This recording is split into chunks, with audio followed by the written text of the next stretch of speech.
Hey guys, welcome back to the channel. Thank you so much for clicking on this video. If you're new here, welcome. My name is Dayana, and if you are not new, welcome back to the channel.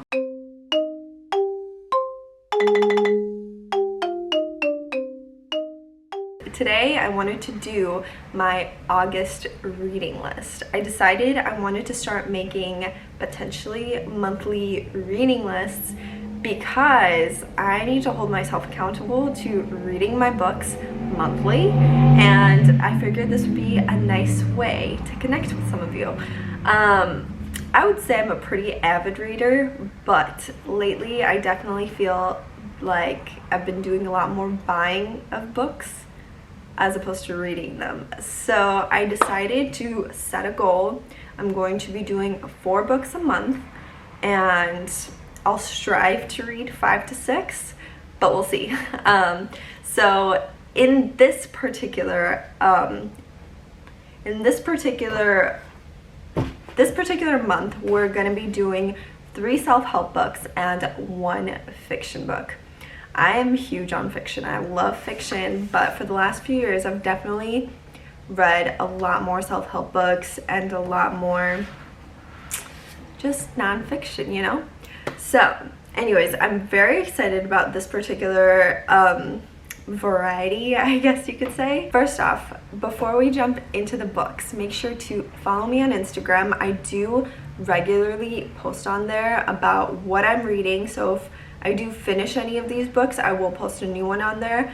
Also, I'll pop in my Goodreads account, which you can also follow me on, and will also see the books that I'm reading on there. I have quite a few books in like my want to read section, so I'm very excited. And plus, I always try to post like reviews, and I think reviews for books are always like the best thing ever. So anyways, let's jump right into the good stuff now. So the first book that we'll be starting on is The Happiness Project by Gretchen Rubin. It's a really good book so far. Like, it has hooked me already, and I'm literally on page 22.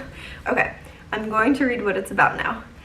Gretchen Rubin had an epiphany one rainy afternoon in the unlikeliest of places, a city bus.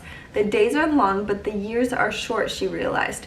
Time is passing, and I'm not focusing enough on the things that really matter. In that moment, she decided to dedicate a year to her happiness project. Honestly, I think this book is going to be beneficial for anybody that reads it. I actually got my mom on it, and she's reading it right now. So far, it's really good. Like, the things that she talks about are really powerful. She basically talks about how she lives this amazing life. She's very happy, she's successful, she has a family and everything, but she feels like she could be more happy within her life. So that's why she started The Happiness Project. And I've got to admit, when I started reading, I was like, I think I want to do this. So we'll see. I want to read it first. I know that she also has a blog, so I want to check that out. But anyways, this is the book. Moving on to book number 2, which, by the way, I will make sure to link all of these in the description below, just in case any of you want to check them out as well. So book number 2 is, I've actually already started reading it as well, and I've got to admit, it's really stinking good already. It is The Productivity Project by Chris Bailey. This book has a lot of really good reviews on Amazon, and I actually I got it off of a recommendation of somebody on Instagram. But essentially, it's about how to be more productive in your everyday life. And if you guys don't know this about me, I love anything that has to do with productivity.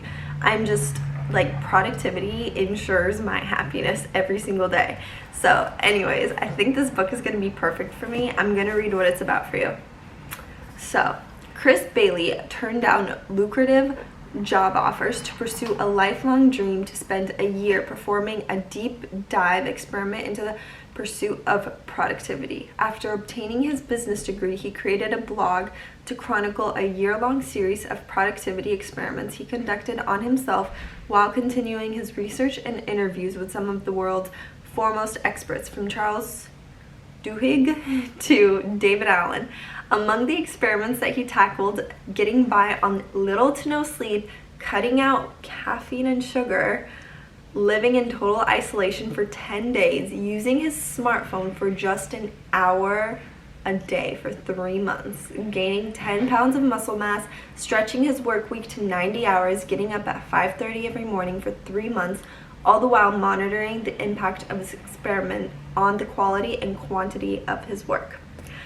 I'm so excited for this book. Like, I think it's going to not only teach me to be more productive, or teach whoever's reading it to be more productive, but teach the person how to actually amplify their productivity and utilize the time that they're using to work on whatever it is that they're doing to the best of their ability. But anyways, a few of the key things that he mentions that he teaches is slowing down to work more deliberately, scheduling less time for important tasks, shrinking or eliminating the unimportant, which is essential. And then this one is really interesting, striving for imperfection, which I feel like is really weird, but I'm very intrigued to find out what that's gonna mean. But anyways, that is book number 2 for the nonfiction. And then book number 3 is this one. So, How to Be Yourself. It's by Ellen Hendrickson. Quiet Your Inner Critic and Rise Above Social Anxiety. I will admit, I do have quite a bit of social anxiety. I'm just like very introverted, and I prefer staying at home and reading books, watching TV, watching movies, and working. I'm like, crowds and a lot of people make me very nervous, and that's why I love doing YouTube and writing, because I feel like I can connect with people online and I don't have to like show my awkwardness. But anyways, I'm going to read what this one is about. Up to 40% of people consider themselves shy. Truth. You might say you're introverted or awkward, or that you're fine around friends but just can't speak up in a meeting or at a party. Maybe you're usually confident but have recently moved or started a new job only to feel isolated and unsure. If you get nervous in social situations, meeting your partner's friends, public speaking, standing awkwardly in the elevator with your boss, you've probably been told just be yourself, but that's easier said than done, especially if you're prone to social anxiety. Weaving together cutting-edge science, concrete tips, and the compelling stories of real people who have risen above their social anxiety, Dr. Ellen Hendrickson proposes a groundbreaking idea. You already have everything you need to succeed in any unfamiliar social situation. This book literally just sounds like a guide on how to overcome social anxiety, which is very necessary. So I'm really excited to read it. I have heard a lot of good reviews. One of my absolute favorite YouTubers, Renee Amberg, she actually said a lot of good things about this book. So if you want to pick it up, definitely, I mean, I'm already recommending it, but I still haven't read it. Okay, so that is it for the nonfiction. Now time for the fiction, which I've got to admit I'm so excited about, because for the last couple of weeks I've been really just itching to read a good fiction book. I want to escape so much, and this book is not only on Reese Witherspoon's book club, which I've read quite a few books on Reese Witherspoon's book club and they've all been really good. But this book has so many positive reviews on Amazon. It's also been on the New York Times bestseller list for a really long time. So I'm really excited about it. It is Where the Crawdad Sings. You probably have already either read it or heard about it. I feel like I'm the last person on the block to know about it. But anyways, I will read it to you. For years, rumors of the Marsh Girl have haunted Barkley Cove, a quiet town on the North Carolina coast.